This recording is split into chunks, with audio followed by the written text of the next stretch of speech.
Thank you for taking time out with PSOA. Sean Johnston here from Omaha, Nebraska. Our guest today here is Nate Neuhaus, the Director of Sports Officials in the state of Nebraska. And he was responsible and is responsible for the football officials here in the state of Nebraska. So, Nate, we're going to have an end of the year review from 2024. Thank you for joining us today. The first question is, what were the highlights of the 2024 season? How did the numbers look? And where do you see the trend of the growth of sports officials here in the state of Nebraska? Yeah, I thought it was a great fall season, not only in the culture of football, but across volleyball, as well as cross country, softball, tennis. And I could all go on down the line. When we talk in the world of officiating, our fall sports were volleyball, softball, and football. And it is a positive note that we are trending in a vertical direction. We have actually increased our officials' numbers, anywhere from 5 to maybe 35 to 40 in a couple of the other sports. So we're finding ways to retain officials. The recruiting aspect, Sean, you and I have talked a lot about this. Recruiting many times will take care of itself if we can retain and respect and appreciate our current officials. And I think we're doing a good job of that. And it takes everybody in doing so, a vested interest by our schools, our administrators, the different associations across the state that are offering educational opportunities and recruiting opportunities. And so I'm excited about the future. I think we're trending in the right direction. We just have to continue with and down that path. You asked about highlights. Maybe I just mentioned the weather first. It was pretty remarkable that even through the semifinals, we were in hooded sweatshirts eventually, but I saw a lot of officials in short sleeves outside officiating football. And really, it wasn't until the finals that it was any kind of cold temps. The weather was great. We had really good football competition this year. Maybe the only frustrating aspect of the season was some of the forfeitures, and we're starting to see an interesting conversation with regards to competitive equity and what that's going to look like moving forward. That's not necessarily in the world of officiating, but if we continue to lose some of these schools, then we won't have anything to officiate. And so sometimes this is a double-edged sword. We need officials, we also need teams. And so we've all got to work together to make sure we protect the sanctity of high school education athletics. I believe you said in previous talk that you had 117 football crews this year in the state of Nebraska. And I'm not sure how many apply to work playoffs. But looking now back from the assignments in the playoffs and the championship games, how do you think everything went when it came to the playoff assignments and then the officials working those games, and then especially the 7 championship games? You're right. We did have 117 crews that applied for the postseason. And I've said many times, my intent is to get everybody one game. Everybody works really hard. They have an opportunity to grow and work in the postseason. Unfortunately, that's not always possible for a variety of different reasons. Geographically, it doesn't work. Opportunities, it doesn't work. Conflicts. There's a variety of things we have to consider. And assigning postseason officials is probably one of the most complicated things or processes that we're faced with doing out of the NSAA office. We all do, and we all assign our sport. I'm responsible for football, and our basketball director, John Dolliver, does basketball. Jeff Stous does volleyball. I could go on down the line, and it is difficult, but we have good assistants. We have great observers. We have great evaluators. We can reach out to schools. We have evaluation forms, observation forms. Now we've been in this business long enough that we try to know as many of the officials as possible and have watched them and helped educate them for years and years. We've watched them grow over the last 3 or 4 years, which really helps us when we make decisions in the postseason. It can always be contested. There's always conversations as to why this game, I didn't get that game. We could probably go back and do it completely different and not be wrong. It's just a different way of assigning. And so it's a tough decision. We got to keep working at it, keep looking at a variety of different ways to do it. How do we collect information? And that comes with a vested interest and collaboration from all the people involved. Yeah, and you're talking about you having those conversations with coaches, with your state observers, as crews take time to prepare for the 2025 season, which will be coming up before we know it. What is it that you can give from general feedback from observers and from coaches and administrators? What can an officiating crew do to be part of the conversation? It might not even be next year, but it could be a 5-year process, but to have that opportunity in their career. Well, hopefully they're honest with themselves and humble enough to go back to huddle and watch film, evaluate themselves in the off season. Many of them can go back, or all of them actually can go back into their login page and read observations from this year, last year, previous years. It is our attempt to evaluate crews every other year in football so that we're providing constant feedback. You can always read the rule book. You can always dust up on mechanics. There's always things you can do in the off season. It doesn't have to be on the field training. So I would encourage all officials, even observers or anybody involved, to read the rule book, read the mechanics, read the manual, continue to become a master of the trade. And with these conversations here, now we're going to sort of focus now for feedback from coaches, observers, and administrators. Were there any common themes, mechanics, fouls, misapplication of rules throughout this season that came across your desk that we should focus on during the offseason so it doesn't remain a trend next year? Well, probably the most difficult element or area that we are faced with right now are equipment rules and the consistency of how do we enforce these rules. And some of them are difficult, some of them are easier than others. And we get into the world of a sweatband is not supposed to be worn above the wrist. A sweatband is not supposed to be worn around the calf. A wrist coach is not supposed to be worn on the belt. The eye black is not supposed to be bigger than a single swipe across the cheek. And we can get into the knee pad conversation.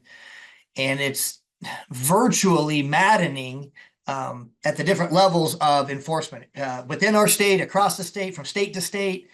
We just have to continue to find a consistent way in which we understand what the expectation is.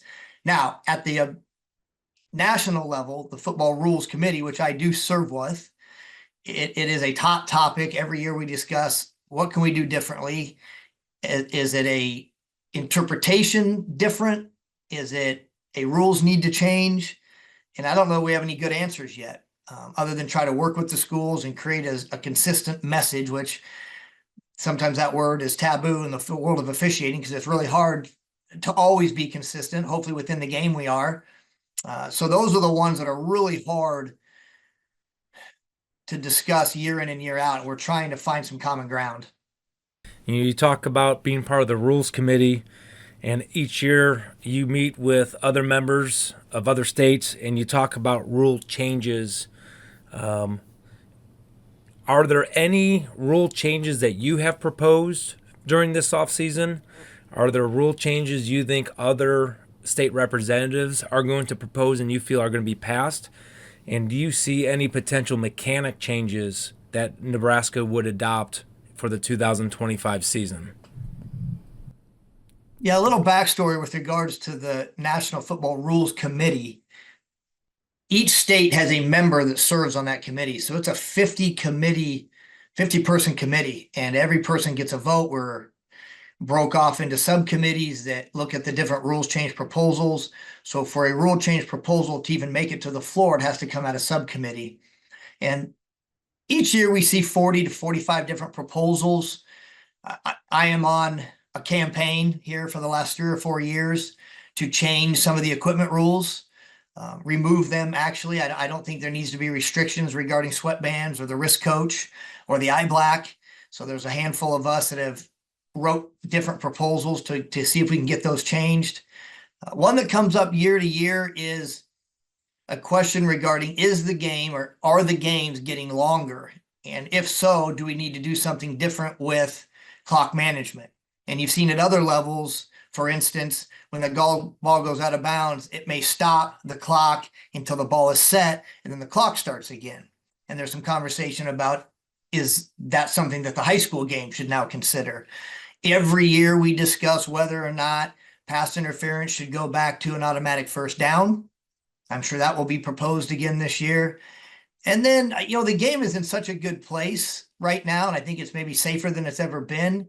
I haven't seen many new proposals regarding safety fouls, targeting, or those kind of issues, personal fouls. There is conversation about, should all personal fouls be an automatic first down at the high school level?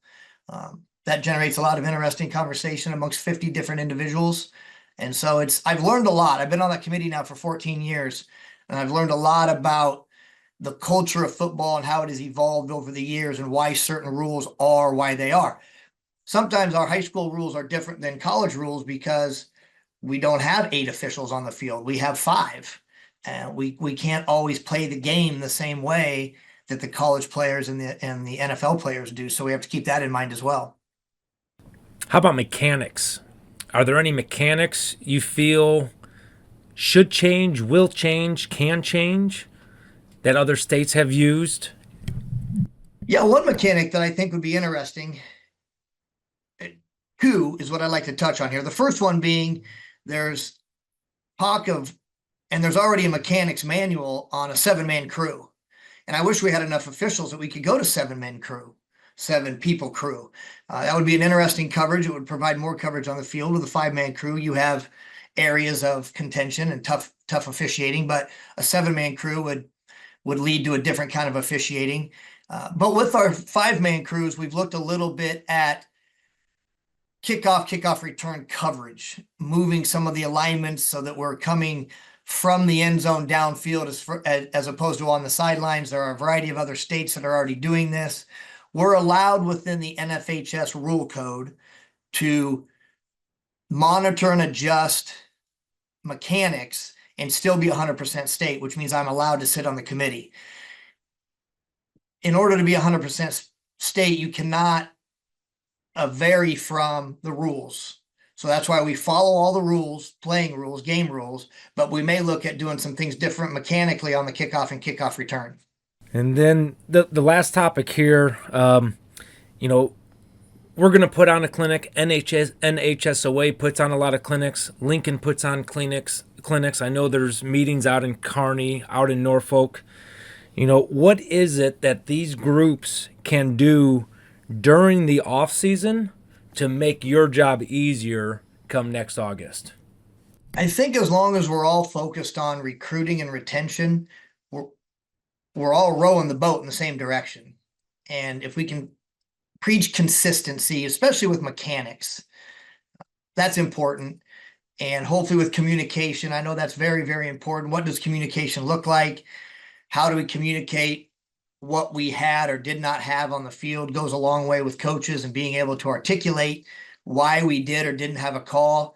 I think it's also important that all the officials begin to understand the categories of pass interference, the categories of holding, and what do those look like. So again, our officiating from east to west, north to south is consistent with our mechanics and with our thresholds and with our calls, so that we can input a crew in any particular game and look the same and cover the same from crew to crew.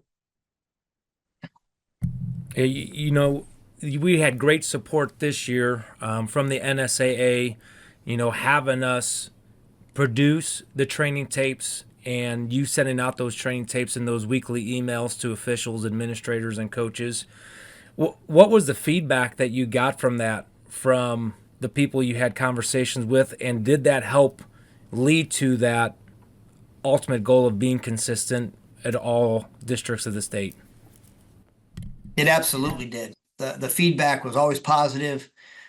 There are calls that sometimes you could look at it with 10 different people and 10 different angles, and you're probably going to come up with 10 different answers. Well, I think this, or I think that. And it's important that we have the opportunity to look at those clips and talk about, if you have it in this particular way, if I saw it this way, this is the call. If I saw it this way, this is the call. And camera angles are different, body position or mechanics on the field sometimes are different. And so it's important to look at all those variety of plays and have a consistent message so that we all understand what it is we are striving to do in those particular elements. It generates a lot of conversation.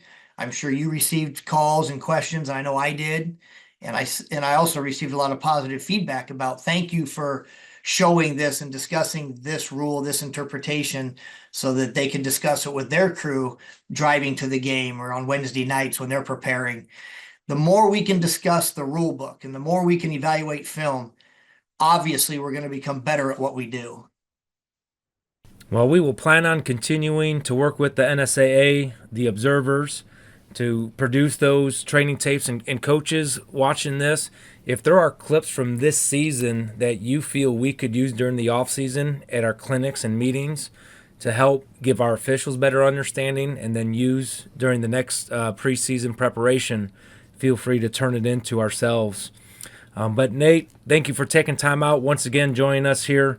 It was a great 2024 season. I know you don't get too much time off being the director of all sports officials, but catch your breath and good luck during the off-season meetings, and look forward to seeing you at our Jamboree here in May of 2025. I appreciate that, Sean. I appreciate the work you do to support the NSAA and the officials across the state. There's a lot of individuals out there like you that assign and educate and train, and we all need to just keep coming together to increase our numbers and increase our knowledge and ability. Well said. Well, officials, until 2025, although all the football calls are done, as you work in other sports, remember, you're only as good as your last call.